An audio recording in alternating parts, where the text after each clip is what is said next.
सुमालीची SSCची परीक्षा संपली. सुट्टी सुरू झाली होती. तेव्हा मामाचे बाळासाहेबांना पत्र आले होते. आता तरी सुमाली इथे येऊ इच्छित आहे काय? ते पत्र वाचून हेमचंद्र तिच्याकडे धावतच आला होता. तिचे दोन्ही हात धरून काकुळतीने म्हणाला होता, सुमाली, तुझ्या मामाचं पत्र आलं आहे, पण मला वचन दे, तू मामाकडे जाणार नाहीस. ती हेमचंद्राकडे पाहतच राहिली. शेवटी विचार करून तिने शांतपणे म्हटले, ठीक आहे, मी मामाकडे जाणार नाही. तिने असे वचन देताच त्याचे डोळे आनंदाने लकाकले होते. ती खुशी घेऊनच तो निघून गेला होता. पण एकीकडे असे वचन देऊनही त्याच्यापासून दूर जायचा निर्णय तिने मनाशी पक्का केला होता. अपेक्षेप्रमाणे एका संध्याकाळी बाळासाहेबांनी तिला आपल्या खोलीत बोलावले.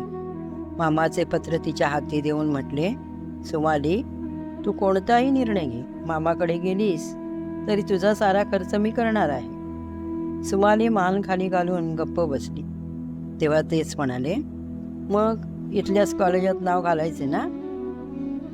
तिने भीत भीत नजर उचलली. हळूच म्हणाली, मुंबईला जे जे स्कूलमध्ये जायचं मनात आहे. त्यांच्या डोळ्यात आश्चर्य दिसले.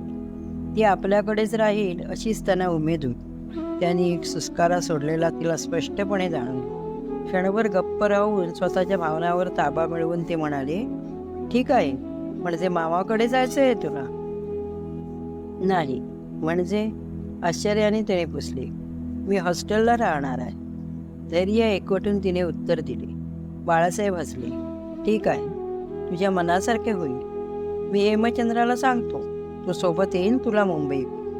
ती मनासारखे झाले या आनंदात परतली. दुसऱ्या सकाळी हेमचंद्र तिच्या खोलीत आला. त्याच्या डोळ्यात खुशीऐवजी व्याकुळता काठोकाठ भरली होती. मला वचन देऊन का फसवलंस? मी वचन मोडलं नाही, मी मामाकडे जाणार नाही. ती शांतपणे उत्तरली होती. सुमाली, माझ्या वचनाचा अर्थ तुला माहीत होता. मामाकडे जाणार नसलीस तरी माझ्यापासून दूर चाललीसच ना? ती उत्तर न देता शांतच राहिली. शेवटी जाता जाता त्याने विचारले, तुझा निर्णय बदलणारच नाही का? नाही, मला माझी कला फुलवायची आहे. हृदयातली खळबळ स्वरात आणू न देता ती उत्तरली.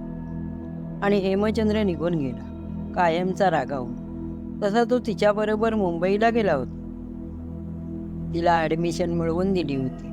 तो परत निघाला तेव्हा तिला गहिवरून आले होते. मी स्टँडवर येऊ का? नको, मुंबई तुला नवीन आहे. तू परत हॉस्टेलला पोचलीस की नाही याची काळजी नको मला. वृक्षपणे असं उत्तर करून पळूनही न पाहता हेमचंद्र निघून गेला. त्यानंतर सुट्टीतही ती 2-4 दिवसापुरतीच त्यांच्याकडे जायची. तेव्हा तिला उमगले होते त्याचा राग कायम होता. बाळासाहेब मुंबईला कामानिमित्त येत तेव्हा वेळात वेळ काढून तिला भेटून तिची चौकशी करून जात. पण कामासाठी काही वेळा येऊनही हेमचंद्र तिला भेटला नव्हता. पुढे बाळासाहेबांच्या एका पत्रातून कळले, हेमचंद्र पुढील शिक्षणासाठी अमेरिकेला निघालाय. भेटायचे मनात असूनही ती गेली नव्हती. फक्त अभिनंदनाचे आणि शुभेच्छेचे पत्र तिने त्याला लिहिले होते. पण त्या पत्राची त्याने दखल घेतली नव्हती, पोचही दिली नव्हती. एकीकडे त्या उपेक्षेने ती दुखावली आणि तो दुरावला. आपला निश्चय अंमलात येतोय या विचाराने ती सुखावली. तिचे शिक्षण संपले. ती AM झाली. तेव्हा कोणालाच न कळवता एका सरांच्या मदतीने तिने आताची कलानिकेतनमधली नोकरी मिळवली होती. नोकरीवर रुजू होताच तिने आपण सुखरूप आहोत, नोकरी मिळाली या अर्थाची पत्रे मामा आणि बाळासाहेबांना पाठवून दिली. पण नव्या ठिकाणाचा पत्ता दिला नाही. हेमचंद्राला आपण कुठे आहोत हे कळू नये हाच तिचा उद्देश होता. त्याच्या जीवनातून तिला कायमचे दूर जायचे होते. ती अशी डोळ्याआड झाल्यावरच निरुपाय होऊन तिला विसरून तो लग्न करेल असा तिचा होरा होता. आणि तोच इतके वर्ष रागावलेला हेमचंद्र अवचित आला होता.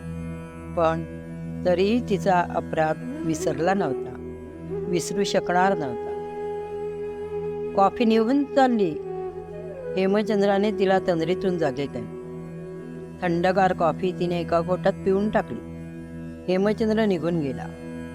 तिचा निरोप घेताना हलणारा त्याचा रुमाल दिसेनासा झाला तरी भान विसरून ती रीता रास्ता न्याहाळत राहिली होती. 4 दिवस ती हेमचंद्राच्या सुखद आठवणीत वावरत होती आणि त्याचे पत्र आले.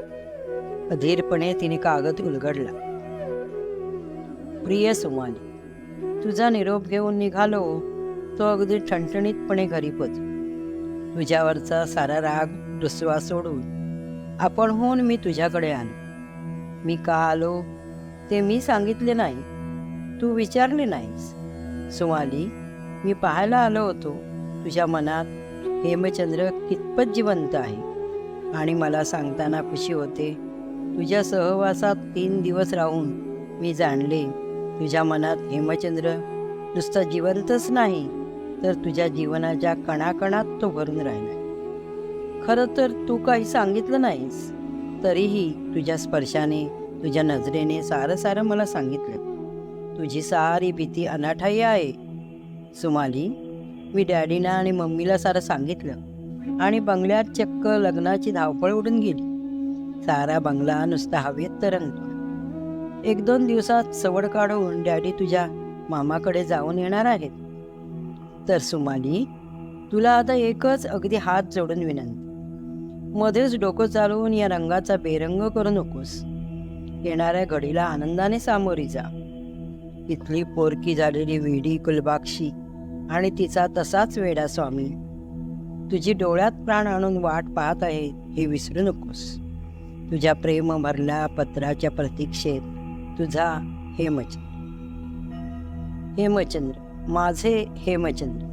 डोळ्यातली आसवे गालावर ओघळू देत खुशीने पत्र उरी कवटाळत सुमाली पुटपुटली आणि नुकतीच खितिजावर रेखलेली चंद्रकोर आणि वेड्यासारखी दारी बहरलेली गुलबाक्षी सुद्धा तिच्या संगे हसू लागली.